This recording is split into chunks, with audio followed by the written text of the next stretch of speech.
America में फिर दिखा गन कल्चर का कहर। इलिनॉय में फ्रीडम परेड के दौरान हुए अंधाधुंध फायरिंग में 6 लोगों की मौत।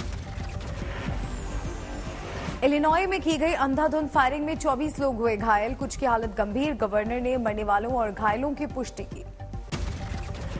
शिकागो के इलिनॉय में हाईलैंड पार्क में था फ्रीडम परेड का आयोजन। इस दौरान एक ऊंची बिल्डिंग से की गई अंधाधुंध फायरिंग मची भगदड़। फायरिंग के बाद सुरक्षा बल ने की इलाके की घेराबंदी। हेलीकॉप्टर से चलाया गया हमलावर के खिलाफ सर्च ऑपरेशन। सुरक्षा बल ने गोरे लंबे बालों वाले हमलावर को पकड़ा। गन बरामद। हमले की वजह पता करने में जुटा सुरक्षा बल। 14 जून को शाम 7:57 पर उमेश कोले ने द अमित मेदी के नाम से लिखी थी post, I support Nupur Sharma. आज हिंदू का कर्तव्य बनता है हम अपनी बहन का समर्थन करें। कोले ने पोस्ट में यह भी लिखा था, ऐसा ना हो 20% लोग 80% पर भारी पड़ जाएं। इसी पोस्ट का स्क्रीनशॉट लेकर यूसुफ खान ने इसे दूसरे ग्रुप और पर्सनल व्हाट्सएप पर डाला था। आरोपी यूसुफ खान ने डॉक्टर यूसुफ सर के नाम से कोले की पोस्ट को साझा किया था, जो आतिफ, शोएब और इरफान शेख तक पहुंची। बाद में इरफान ने हत्या की साजिश रची। अमरावती में 21 जून को हुई थी उमेश कोले की हत्या। हत्या से ठीक एक दिन पहले 20 जून को कोले ने पीएम मोदी के समर्थन में भी एक पोस्ट लिखी थी। उदयपुर अमरावती हत्याकांड पर दिल्ली में हाई लेवल मीटिंग। गृह मंत्री अमित शाह के साथ एनआईए की डीजी की बैठक।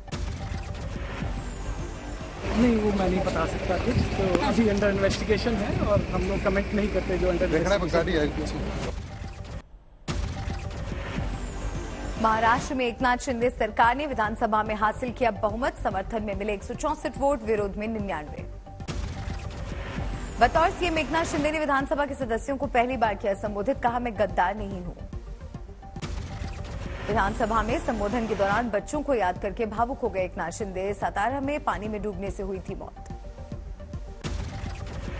विधानसभा में देवेंद्र फडणवीस ने एमवीए पर ली चुटकी। कहा, मैंने जब कविता कही थी कि लौटूंगा तो उड़ाया था मजाक, अब खुद भी आया, शिंदे को भी लाया हूं।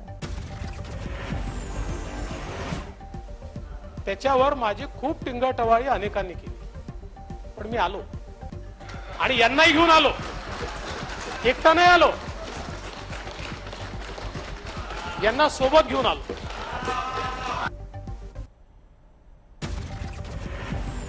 वोटिंग के दौरान महाराष्ट्र विधानसभा में हंगामा। प्रताप सरनायक ने किया समर्थन तो लगे ईडी के नारे।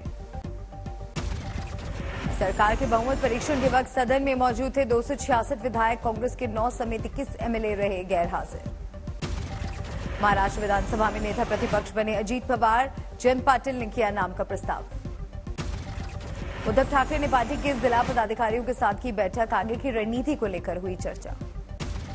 मुंबई से सटे ठाणे को महाराष्ट्र के सीएम एकनाथ शिंदे का इंतजार। स्वागत के लिए जोरदार तैयारियां। गांधीनगर पहुंचे प्रधानमंत्री नरेंद्र मोदी ने डिजिटल इंडिया वीक 2022 का किया उद्घाटन। प्रदर्शनी का भी किया मुआयना। पीछे मुड़कर देखते हैं तो आपको महसूस होता है कि इन 7-8 सालों में डिजिटल इंडिया ने हमारा जीवन कितना आसान बना दिया है। उत्तर प्रदेश की योगी सरकार ने पेश किया अपना पहला रिपोर्ट कार्ड। 100 दिनों के कामकाज का ब्यौरा। सीएम योगी के साथ मौजूद रहे दोनों डिप्टी सीएम। 100 दिनों के फैसले में मुफ्त राशन योजना और माफिया पर कार्रवाई का खास जिक्र। हाल में हुए चुनावों में जीत को सीएम योगी ने बताया अपनी उपलब्धि। आजमगढ़ और रामपुर का भी किया जिक्र।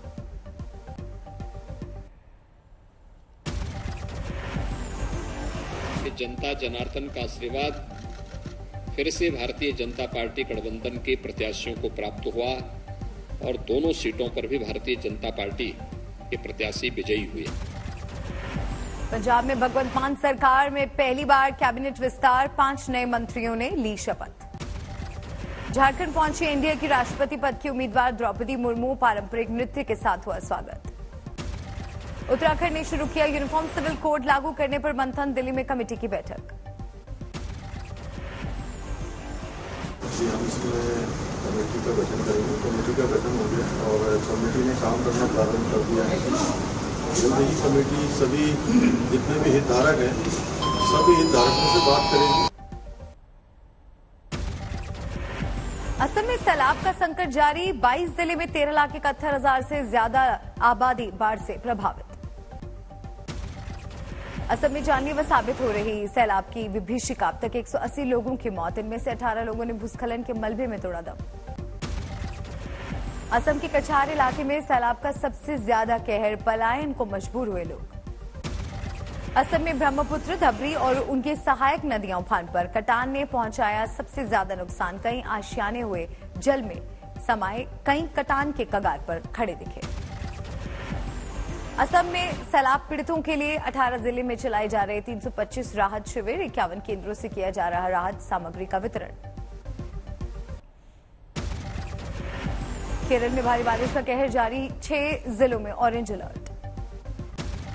मौसम विभाग ने उत्तराखंड में अगले 4 दिनों में भारी बारिश का जताया अनुमान, भूस्खलन का रहेगा बड़ा संकट।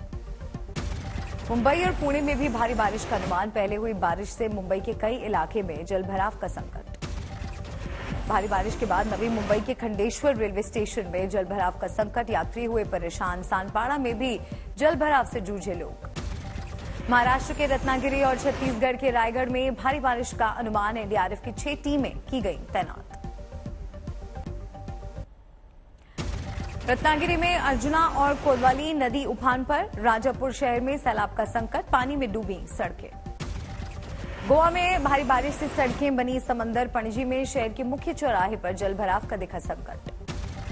मध्य प्रदेश के 15 जिलों में भारी बारिश का अलर्ट, 1 जिले में ऑरेंज और 2 जिलों में येलो अलर्ट जारी। मध्य प्रदेश के बैतूल में नदी में फंसा युवक, मछली पकड़ने के दौरान अचानक बढ़ा जलस्तर, 6 घंटे बाद युवक को किया जा सका रेस्क्यू। सिंधुदुर्ग जिले के खारेपाटन बाजार में जलभराव का संकट, प्रशासन ने करीबी इलाके में जारी की चेतावनी। अमरनाथ यात्रा के बेस कैंप बालटाल पहुंचे जम्मू कश्मीर के उपराज्यपाल मनोज सिन्हा, तैयारियों का लिया जायजा। गोवा के सीएम प्रमोद सावंत ने स्कूल का किया औचक निरीक्षण, बच्चों के साथ मिड डे मील का लिया मजा, अपने बीच सीएम को देखकर छात्र और टीचर हुए खुश।